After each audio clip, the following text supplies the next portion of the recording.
नमस्कार, सुस्वागतम, वेलकम, अभिनंदन। मैं हूं आपके साथ आपकी अपनी होस्ट दोस्त डॉक्टर वाई राखी। आपका स्वागत अभिनंदन करती हूं आपके, मेरे और माता रानी के इस खूबसूरत से यूट्यूब चैनल पर। ओए होए, कैसा है मेरा ये संसार, दिन दुगनी रात चौगनी, आप तरक्की करें। मुझे Instagram, Facebook, believe in Karma, 5 minute story और डॉक्टर वाई राखी यूट्यूब चैनल पर सब्सक्राइब, लाइक, शेयर करना बिल्कुल ना भूलें।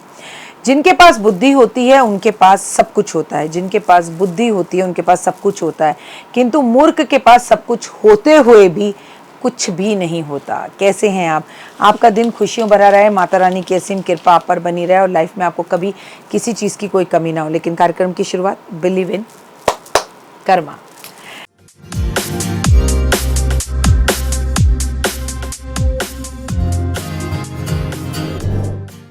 हाँ जी, सावन के गुरुवार केले के पेड़ की पूजा से खुलता है तकदीर का रास्ता। देखिए, वैसे तो जब से ये विक्रम संवत 2082 शुरू हुआ है और देव गुरु बृहस्पति अतिचारी हुए हैं, जो कि 8 साल के लिए हैं, और इसका मतलब है उनकी स्पीड बढ़ गई है, तेज़ी से चल रहे हैं वो। तो ऐसे में मैं आपको क्लियरली कर दूं कि हम सबको केले के पेड़ की पूजा करनी चाहिए। लेकिन आप कभी करें ना करें, लेकिन सावन में आप केले के पेड़ की पूजा ज़रूर करें। सावन का पावन महीना 11 जुलाई से शुरू हो रहा है, 9 अगस्त रक्षाबंधन वाले दिन संपूर्ण हो रहा है। मैं आपको बता दूं कि सावन के पावन महीने की जो बौछार है ना, वो जब हम कहते हैं कि गुरु पूर्णिमा से लग जाती है, और गुरु पूर्णिमा कब है? 10 जुलाई की। तो आप सभी को गुरु पूर्णिमा की बहुत बहुत शुभकामनाएं। हालांकि जब आप ये वीडियो देखेंगे तब तो गुरु पूर्णिमा निकल चुकी होगी, लेकिन आपको और आपके गुरुओं को मेरा शत शत नमन और प्रणाम। आपका जीवन खुशियों भरा रहे, माता रानी की असीम कृपा रहे, आप खुश रहें और आपकी वजह से लोग खुश रहें, आप दिन दुगनी रात चौगनी तरक्की करें। और सबसे बड़ी बात, ओए हुए, विवाह नहीं हुआ आपका तो विवाह हो जाए, घर नहीं बना तो आपका घर बन जाए। सावन में केले के पेड़ की पूजा का महत्व ही कुछ अलग है। मैं अगर आपसे सावन की बात करूं तो शिवजी जी के सबसे प्रिय महीनों में सावन में गुरुवार एक विशेष महत्व रखता है। सावन का तो पूरा महीना ही शिवजी जी को जो है वो समर्पित है। लेकिन देवगुरु बृहस्पति, जो देवगुरु विष्णु जी जो हैं, वो भगवान विष्णु जो है वो योग निद्रा में गए हुए हैं, और गुरुवार का दिन जो होता है वो भगवान विष्णु को होता है। तो क्या गुरुवार अगर सावन में पड़ता है और भगवान जी योग निद्रा में, तो हमें उनकी पूजा नहीं करनी चाहिए? करनी चाहिए, और भी ज़्यादा करनी चाहिए। और लक्ष्मी जी की असीम कृपा आप पर बनती है। गुरुवार की पूजा किए बिना तो जीवन में इंसान आगे बढ़ ही नहीं सकता, क्योंकि जो जितनी विष्णु की पूजा करता है, लक्ष्मी वहीं होती है। गुरुवार का कारक ग्रह गुरु है। अगर कुंडली में गुरु ग्रह कोई भी दोष हो तो विवाह और भाग्य संबंधी कई परेशानियों का इंसान को सामना करना पड़ता है। गुरु ग्रह के दोषों की शांति के लिए सावन मास में गुरुवार को आप कुछ खास उपाय करेंगे और अपने गुरु ग्रह गुरुदेव बृहस्पति को आप अच्छा करेंगे, जो कि देवताओं के भी गुरु हैं। अब सोचिए, जो देवताओं के गुरु हैं वो आपके मेरे गुरु तो पहले हो गए। तो आइए जानते हैं कि गुरुवार पर कौन से ऐसे चमत्कारी उपाय करें कि जीवन खूबसूरत हो जाए। गुरुवार की शाम को केले के वृक्ष के नीचे दीपक जलाएं, केले की पूजा करें, लड्डू या बेसन की मिठाई चढ़ाएं। गुरुवार को गुरु ग्रह के लिए व्रत रखें। इस दिन पीले कपड़े पहने, पीला खाएं और पीला दान करें। बिना नमक के खाएं तो और भी अच्छा है। भोजन में पीले रंग का पकवान जैसे बेसन के लड्डू, आम, केला आदि शामिल करें। लेकिन गुरुवार वाले दिन जब हम केले के पेड़ की पूजा करते हैं तो हमें केला ग्रहण नहीं करना चाहिए, उल्टा हमें केले के पेड़ लगाने चाहिए, केला दान करना चाहिए। हर कोई केला खाना नहीं छोड़ सकता। जो बच्चा केला खाएगा, एक बुजुर्ग केला खाएगा, तो सब पर चीज़ें अप्लीकेबल नहीं होती। मंदिर के बाहर लाखों लोग ऐसे बैठे हुए होते हैं जो भूखे होते हैं, जिन्हें खाने पीने की ज़रूरत होती है, उन्हें बुध बृहस्पति से मतलब नहीं है।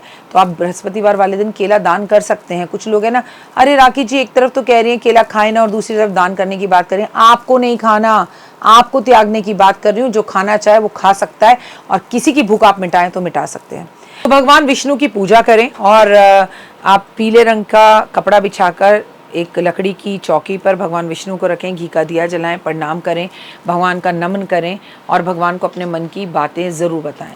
मैं आपको एक बात बता दूं, जीवन में अगर आगे बढ़ना है तो आपको सावन के इस महीने में आपको शिवजी जी का जो प्रिय महीना है उसमें गुरुवार वाले दिन विशेष पूजा करनी चाहिए। पीले कपड़े पहनना, पीले चीज़ें खाना मैंने बोला, लेकिन आपको हल्दी डाल के स्नान भी करना चाहिए। और आपको गुरुवार वाले दिन शाम को या सुबह केले के वृक्ष के नीचे दीपक जलाकर उसकी पूजा करनी चाहिए और बेसन के लड्डू बांटने चाहिए। गुरुवार वाले दिन देव गुरु बृहस्पति के लिए व्रत रखें, और इस दिन आप अगर हो सके तो नमक ना खाएं और जीवन में आगे बढ़ें तो इस दिन अपने घर को पीले फूलों से भी सजाएं और भगवान को भी पीले पुष्प अर्पण करें। पीली वस्तुएं जैसे सोना, हल्दी, चने की दाल, आम, ये बेसन के लड्डू, इन चीज़ों का दान करें। गुरुवार वाले दिन सूर्य उदय से पहले स्नान आदि करके भगवान विष्णु के सामने घी का दिया जला के विष्णु सहस्त्र नाम का पाठ करें और उसके बाद अपने माथे पर भी केसर का तिलक लगाएं। शिव जी को बेसन के लड्डू का भोग लगाने से वे बेहद खुश होते हैं। इस दिन सावन वाले दिन आपको शिवलिंग पर केले अर्पण ज़रूर करनी चाहिए। तुलसी की तरह केले के पेड़ पर भी जल देना चाहिए और तुलसी की पूजा भी इस दिन ज़रूर करनी चाहिए। कहते हैं जीवन में अगर आपको आर्थिक दिक्कतें बहुत ज़्यादा आ रही हैं और जीवन में आगे बढ़ना है तो गुरुवार वाले दिन आपको केला और केली का एक पेड़ मंदिर में दान करना चाहिए। ये बेहद ही भाग्यशाली होता है। केले के पेड़ पर जल चढ़ाते वक्त उस पर पीले रंग का धागा बांधते हुए उसकी परिक्रमा करनी चाहिए। गुरुवार को केले के पेड़ पर जल देते वक्त अपने विवाह में आ रही अड़चनों के बारे में देव गुरु बृहस्पति को ज़रूर बोलना चाहिए और आपकी किस्मत बदल सकती है अगर आप बृहस्पतिवार वाले दिन कुछ नियमों का पालन करें। जिस दिन कपड़े ना धोएं, जिस दिन बाल ना बनाएं, नाखून ना काटें, शराब ना पिएं, शेव ना करें, तो हो सके तो उस दिन लहसुन प्याज खाने को भी अवॉइड करें, ब्रह्मचर्य का पालन करें। कोशिश कीजिए कि अपने घर में आप अगर पोछा लगाएं तो ईशान कोण को छोड़कर पोछा लगाएं या फिर पोछा ही ना लगाएं। काले नीले रंग के कपड़े गुरुवार को नहीं पहनने चाहिए। गुरुवार को हमें चाकू कैंची नहीं खरीदनी चाहिए। गुरुवार को हमें बाल नहीं कटवाने चाहिए। गुरुवार को हमें बाल खुले रखने भी नहीं चाहिए।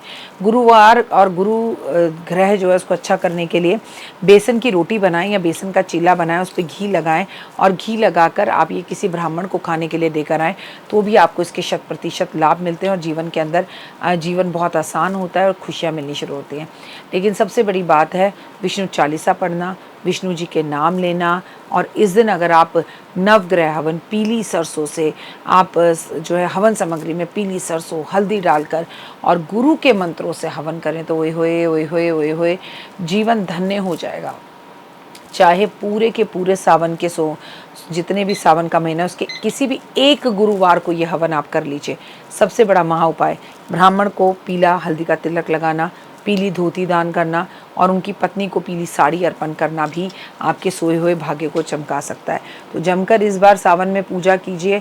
सावन का महीना आपके जीवन के अंदर खुशहाली लेकर आएगा, लाइफ को 100% सक्सेस देगा और सन्यासी मानव का सबसे बड़ा आभूषण है। तो सावन का पूरा महीना सन्यासियों की तरह बिताएं, नेगेटिव थॉट्स को मन में ना लाएं और आप सभी को सावन की मेरी तरफ से ओए होए शुभकामनाएं। चैनल को लाइक, सब्सक्राइब और शेयर ज़रूर करें।